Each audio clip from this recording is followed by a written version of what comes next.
ሕፃኑ ጌታና ወንበዴው ጥጦስ።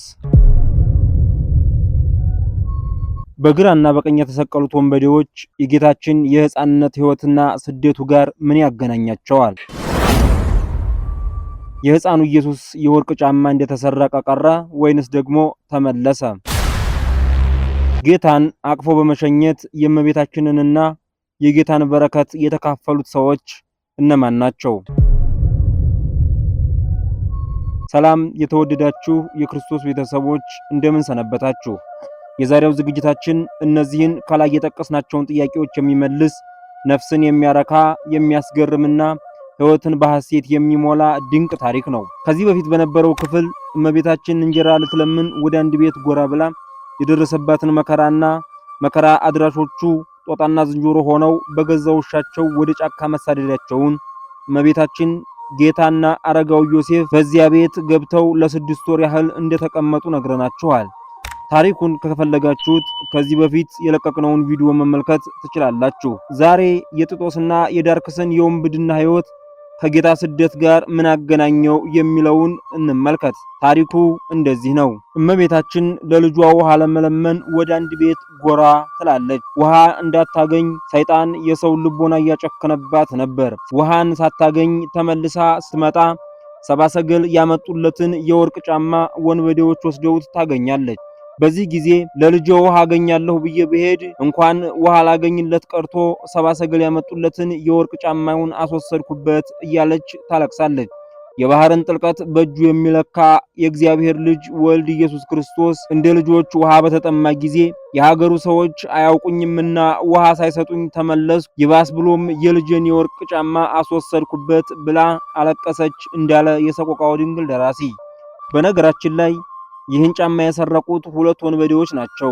ወንበዴዎቹ አንድ ቀን ዘርፈው ለአንደኛው፣ ሌላ ቀን ዘርፈው ደግሞ ለሌላኛው የሚያደርጉ በየተራ የሰውን ንብረት የሚቀሙ የሚደበድቡና የሚያሰቃዩ ስማቸው ጥጦስና ዳርክስ የተባሉ ሰዎች ናቸው።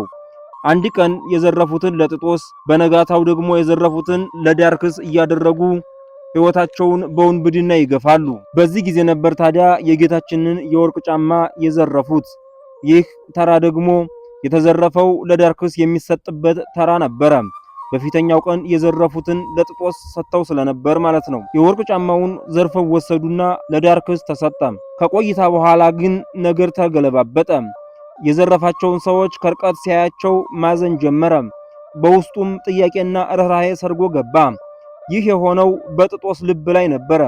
ጥጦስ ዘወር ብሎ ሲያያቸው የእመቤታችንንና የአረጋው ዮሴፍን ሁኔታ እያየ ልቡ ተንሰፈሰፈ። ለጓደኛውም ጥያቄን አቀረበለት።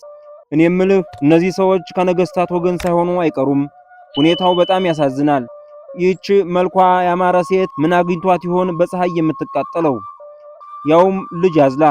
በጣም አሳዘኑኝ ይለዋል። ዳርክስም መልሱን ይመልሳል። ይህ ርኅራኄን ከየት አመጣኸው?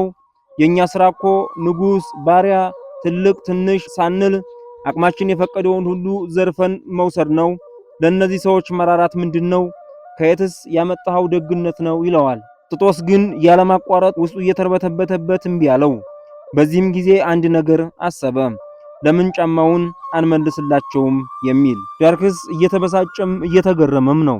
ምን ነክቶሃል? ምንስ ሆነሃል? እያለ እየደጋገመ ይጠይቀዋል።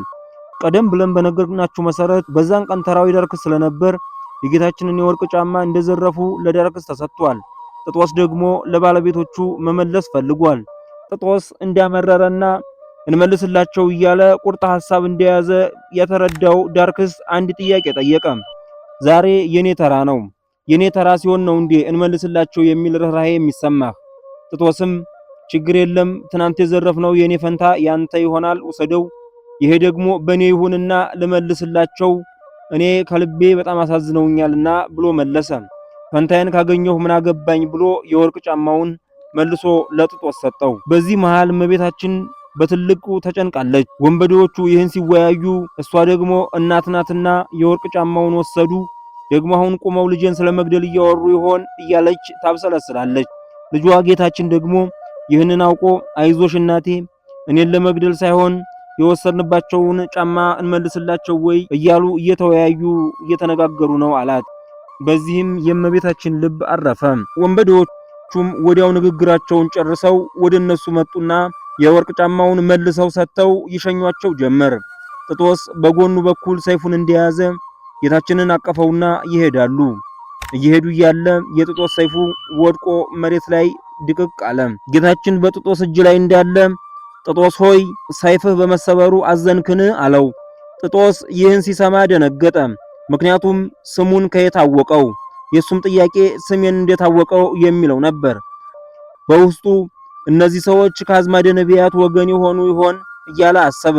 መልሱን ግን ዝም አላለም። አዎ እንዴት አላዝን፣ ያለችኝ ሰይፍ ይህች ብቻ ናት ብሎ መለሰ። ጌታችንም እስኪ ስብርባሪውን ሰብስብና እንደነበረ እንዲሆን ጠጋግነው አለው።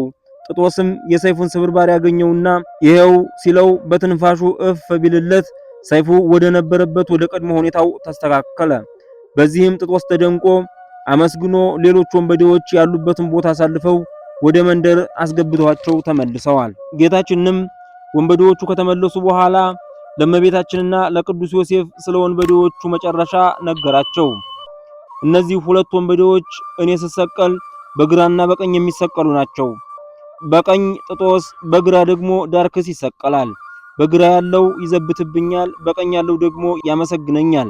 በግራ ያለው የእኔ ዕጣ ፋንታ የለውም፣ የቀኝ ግን ከአዳም በኋላ ለመጀመሪያ ጊዜ ገነትን ይወርሳታል። ይህም አልቀረም፣ ጌታ በተሰቀለ ጊዜ ጥጦስ በቀኝ ዳርክስ ደግሞ በግራ ተሰቀሉ። ጥጦስ አቤቱ በመንግስትህ በመጣህ ጊዜ አስበኝ እያለ ጸለየ። ዳርክስም እንግዳ አምላክ ከሆነ እሱንም እኛንም ለምን አያድንም ይል ነበር። ጌታ ለጥጦስ ዛሬ ከኔ ጋር በገነት ትኖራለህ አለው። በዚህም የደም ማህተም ተቀብሎ ሂዶ ገነትን ከሚጠብቀው ሱራፊ መልአክ ጋር ተገጣጠመ። ሱራፊ መልአክ ወደ ገነት አትገባም፣ ጥጦስ እገባለሁ። ማነህ አንተ ተጠየቀ። እኔ ወንበዴ ነኝ ብሎ መለሰ ጥጦስ። እነ ጻድቁ አብርሃም፣ የፍጥረት መጀመሪያው አዳም፣ የተሰወረው ሄኖክ ያልገባባትን ገነት አንተ እንዴት ልትገባ ትችላለህ? ያውም በወንብድና ሕይወት ኖርክ ብሎ ጠየቀው።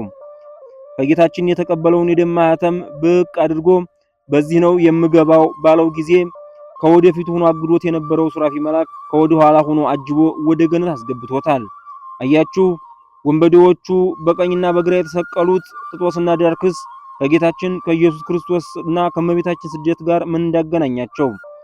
ጥጦስና ዳርክስ ከክርስቶስ ስቅለት ጋር እና ከስደቱ ጋር ያገናኛቸው ይሄ ነበር። እንደ ጥጦስ ለንስሐ ሞት ያብቃን። ሕፃኑ ጌታና ወንበዴው ጥጦስ የሚለውን ታሪካችንን በዚህ እንቋጫለን። ወስብሐት ለእግዚአብሔር ወለወላዲቱ ድንግል ወለመስቀሉ ክቡር አሜን። ይቆየን።